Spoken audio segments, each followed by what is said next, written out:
Yo, what's up? What's up? Magandang gabi sa inyong lahat at dumating na itong ating in-order na parcel. So, nag-order tayo ng ano kayang laman ito? Check natin.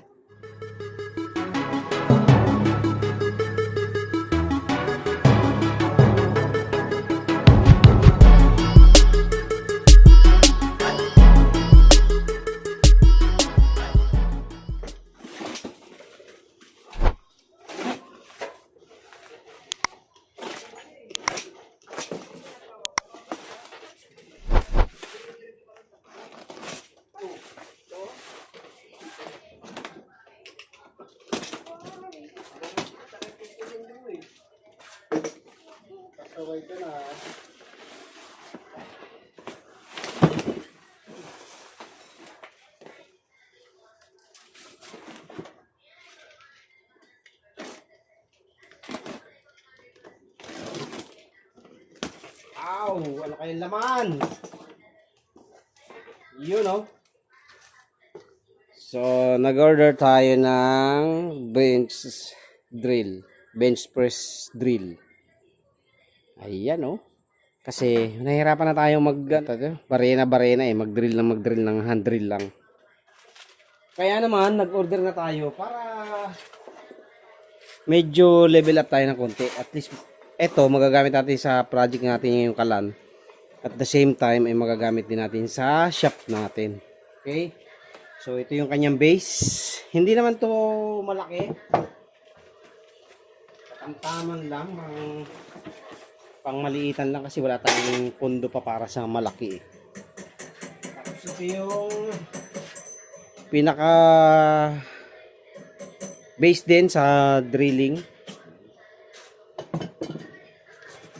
May kasama pang mga ito sa handle to, sa handle. Tapos chuck key.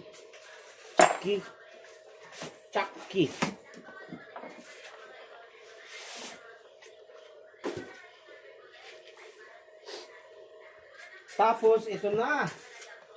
Yun na, oh. Oh. So yung ating ito hindi naman sobrang taas, oh. Isipin mo, maliit lang 'yan, oh. Pang table lang talaga. Ito yung makina. Bigat, kaya pala mabigat-bigat din eh. Yan, tapos ito yung chuck. 16mm lang ito mga kapatid, pinakasagid. 16mm na bala ng drill. Okay, wala na. Ha? So, ito na. Yun, oh.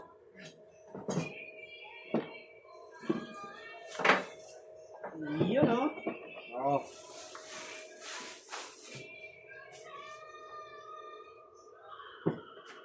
Yan na. Ang ating bench press drill na bago. So, gagawin natin. Asimbulan na rin natin, siyempre, para makita natin. Alin?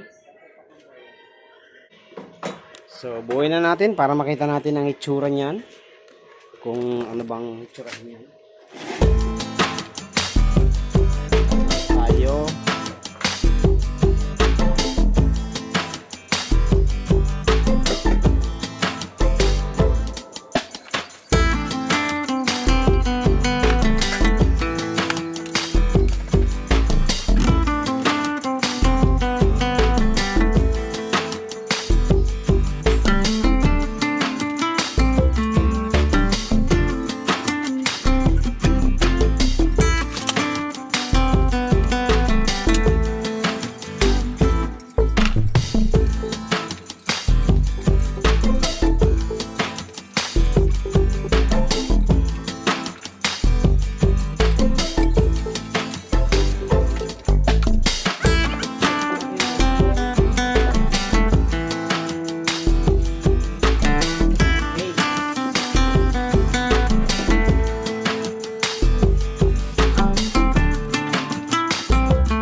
So,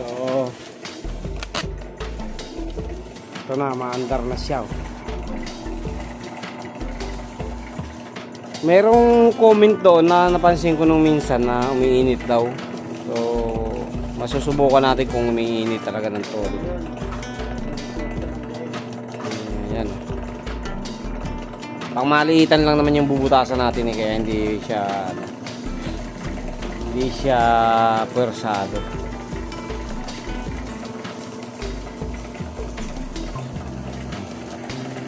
At least meron na tayong bagong gamit ulit sa shop.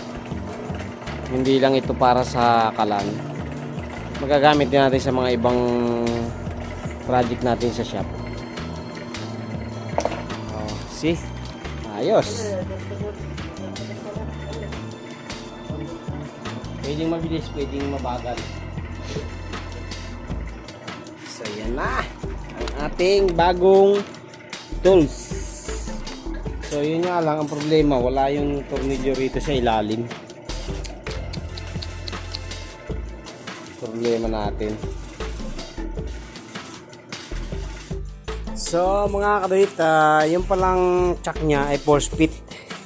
So napansin ko wala din siyang thread. So ipo-force fit mo lang siya pataas para mag-fix siya. Okay na. So na-testing na rin natin, all good naman. So hindi na tayo mahirapan sa pagbubutas ng burner natin na silver. Pang ano lang naman to, pang mga saglitang gamit lang naman. Hindi naman siya pang maghapon ng gamit. So, GLD tool. So, sa lahat ng mga gusto magkaroon nito, nandyan lang po sa link natin.